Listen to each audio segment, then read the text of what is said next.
दमोह लोकसभा का चुनाव देश के बाकी सभी लोकसभा चुनावों की तरह उसी सवाल के बीच में है कि वोट किसे करें।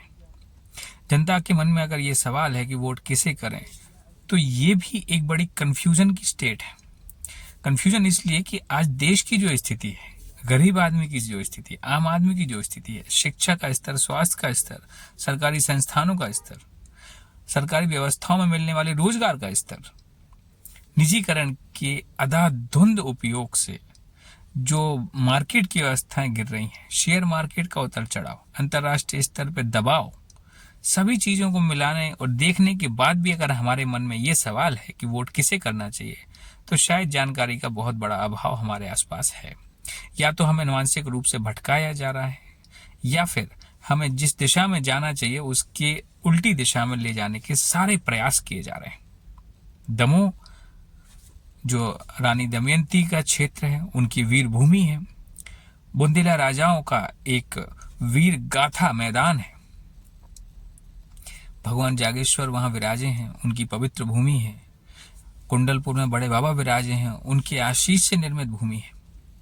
रहली से लेके मलहरा और बंडा सारी विधानसभाएं जो इसके अंतर्गत आती हैं, एक से एक ऐतिहासिक पन्ने उनके भरे हुए हैं। इनमें जन्म लेने वाली जनता, लोग आज अगर इस सवाल से जूझ रहे हैं कि उन्हें किसको चुनना चाहिए, तो ये भी एक ऐतिहासिक समस्या है। अगर हम अपने आसपास की समस्याओं को खुली नजर से नहीं देख पा रहे हैं, तो ये भी हमारी एक चुनौती है। हम पढ़ाई लिखाई करने के बाद भी क्या समझ पा रहे हैं? क्या कारण है कि हम अब ये निर्णय नहीं कर पा रहे वोट किसको देना चाहिए, जबकि जाहिर है हम कई सालों से देख रहे हैं कि जैसे ही 12वीं क्लास में बच्चा पास होता है दमोह क्षेत्र का, उसके माता पिता, उसका भला चाहने वाले लोग पहली सलाह ये देते हैं कि दमोह छोड़ के चले जा, कहीं और रह ले, वहां से पढ़ाई कर, वहीं नौकरी कर, वहीं सेटल हो जा। दमोह में तुम्हारे लिए कुछ नहीं है। अगर कुछ नहीं है तो बाकी जो लाखों लोग दमोह क्षेत्र में रहते हैं, उनका जीवन कैसे चल रहा है, वो कहां जाएंगे? ये एक स्वार्थपूर्ण जो मानसिकता है, अपने बच्चों को बाहर भेज के खुद अपने को वहां रहना और दोष हमारे समाज को देना, क्षेत्र को देना और उस पर कोई काम ना करना, दोनों चीजें बहुत बड़ी लानत है। कभी हम इसके बारे में विचार क्यों नहीं करते कि जो आरोप हम दूसरों पर लगाते हैं, उनके निवारण की जिम्मेदारी हमारी खुद की भी है। हम अगर माहौल की जिम्मेदारी लोगों पर देते हैं कि ये खराब करते हैं, तो ठीक करने की जिम्मेदारी हम क्या निभाते हैं? चलिए, हम बहुत बड़ा आंदोलन खड़ा नहीं कर सकते, बहुत बड़ी एक बदलाव की संरचना खड़ी नहीं कर सकते, क्योंकि हमारी क्षमताएं सीमित हैं, मान लिया। लेकिन आज जब समय ने आपको मौका दिया है कि आप अपने वक्त के हिसाब से, अपने लोगों के हिसाब से चीजें चुनें, वो चुनाव करें कि आपकी दिशा क्या होगी, आपके क्षेत्र की दिशा क्या होगी। दमोह क्षेत्र, बाकी विधानसभाओं में रहने वाले लोग जो सागर जिले में भी आते हैं, उनका भविष्य क्या होगा? क्या इसी तरह हम हिंदू मुस्लिम के नाम पे एक दूसरे से लड़ते रहेंगे? आखिर में क्या होगा? हर लड़ाई का अंत बातचीत पे ही खत्म होता है। लेकिन समस्या क्या है कि हम ये नहीं समझ पा रहे हैं कि 80% हिंदू हैं और बाकी 20% दूसरी समाज है, और हमें खतरा बताया जा रहा है कि वो 20% लोग 80% लोगों को खत्म कर देंगे, जबकि इतिहास इतना लंबा है कि हजारों साल वो 20% लोगों के वंशज, उनके पूर्वज इस भूमि पर रहे हैं, उन्होंने राज किया है। उसके बाद भी हम 80% लायक कैसे बचे रहे? ये भी तो एक सवाल है। आज आप देखिए कि एक तरफा लोग कहते हैं कि देश सुरक्षित हाथों में, नरेंद्र मोदी जी के नेतृत्व में, और दूसरी तरफ तुरंत कह देते हैं कि हिंदू खतरे में। देश सुरक्षित हाथों में लेकिन हिंदू खतरे में। ये बात हजम हो सकती है क्या? आप देश की सीमाएं सहेजने में, उनको सुरक्षित रखने में कामयाब है, लेकिन देश के अंदर का माहौल सुधारने में आप कामयाब नहीं है। आपकी क्षमताएं नहीं है। आप लोगों के मन में प्रेम और सद्भाव नहीं भर पा रहे हैं, लोगों को साथ रहना नहीं सिखा पा रहे हैं, एकता से रहना नहीं सिखा पा रहे हैं। तो ये तो आपकी राजनीतिक फेलियर है ना, आपकी कमजोरी है। तो जो लोग आपको बांटने की राजनीति में काम कर रहे हैं, उसी बांटने की राजनीति पे आपसे वोट मांग रहे हैं, वही आपके सबसे बड़े दुश्मन है। ये आपको समझ लेना चाहिए। जो आपके चारों तरफ दुश्मन पैदा कर रहे हैं, उनसे बड़ा दुश्मन और कौन होगा आपका?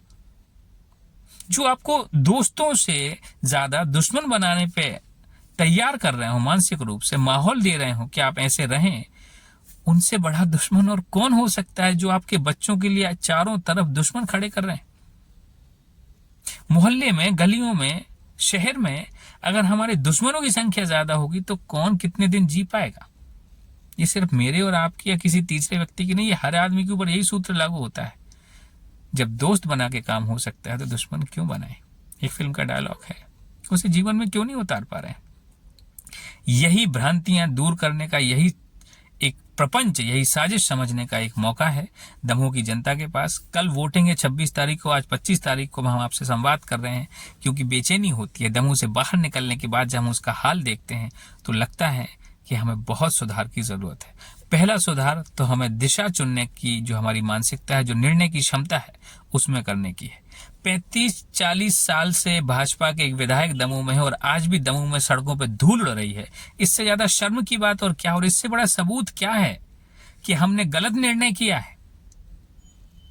आप एक व्यक्ति को लगातार चुनते आ रहे हैं। उनने जवानी के समय से राजनीति शुरू की और आज लगभग उनके जीवन के समापन का समय है।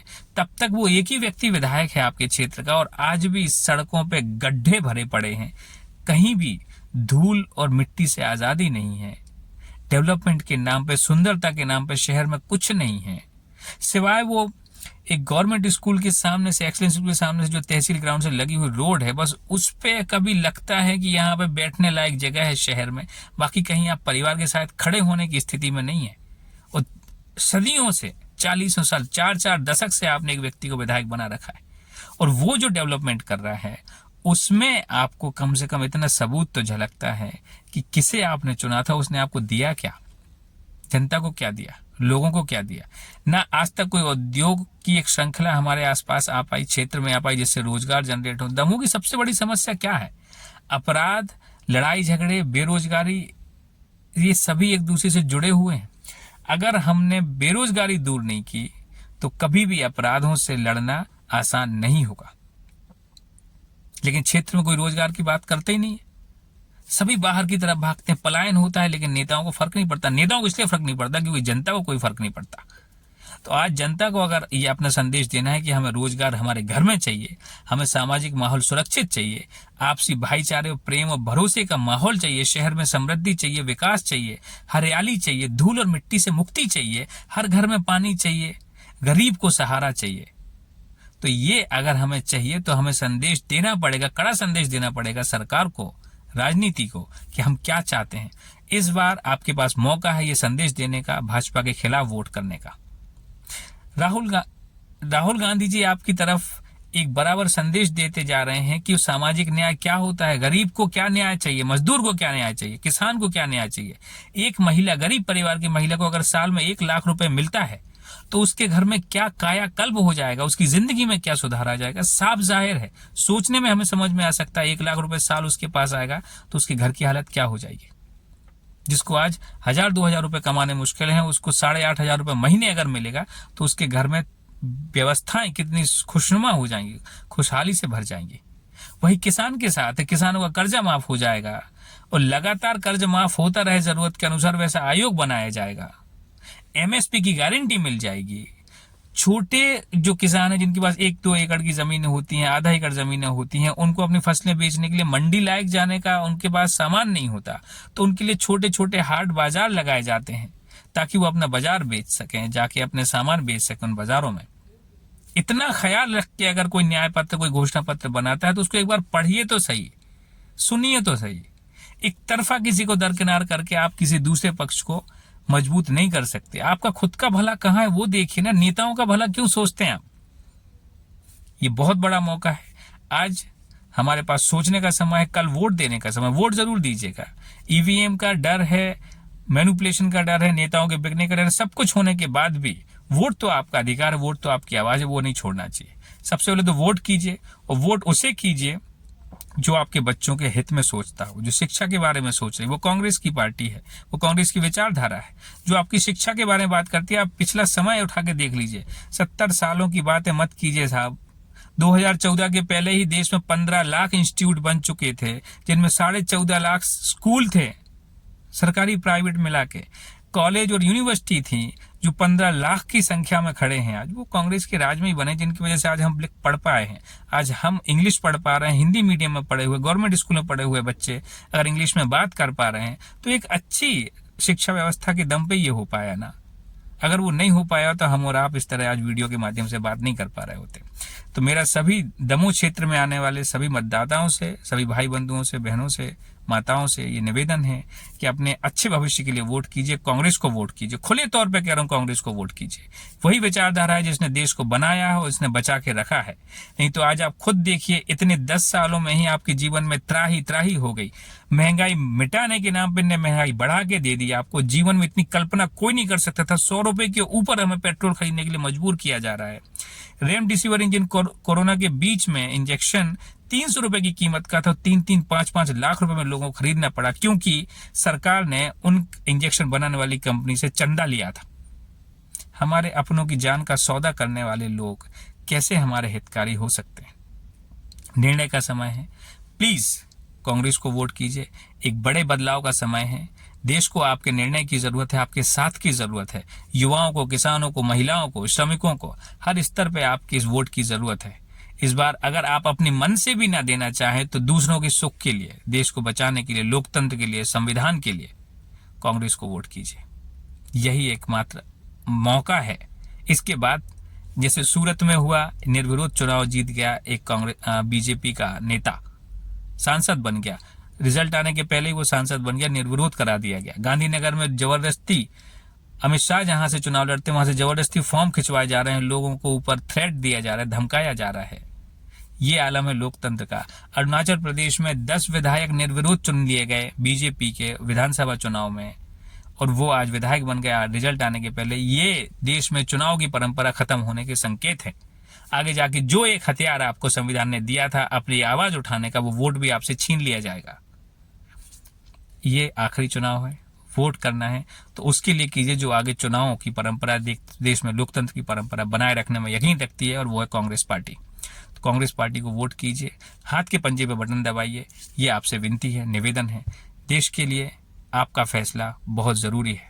दमोह की जनता की तरफ पूरे देश का एक विचार है जो उम्मीद से देख रहा है कि आप लोग हमारी मदद करेंगे इस देश को वापस खुशहाल बनाने के लिए। दमोह के लोगों से फिर से विनती है, प्लीज कांग्रेस को वोट कीजिए। जय जगत।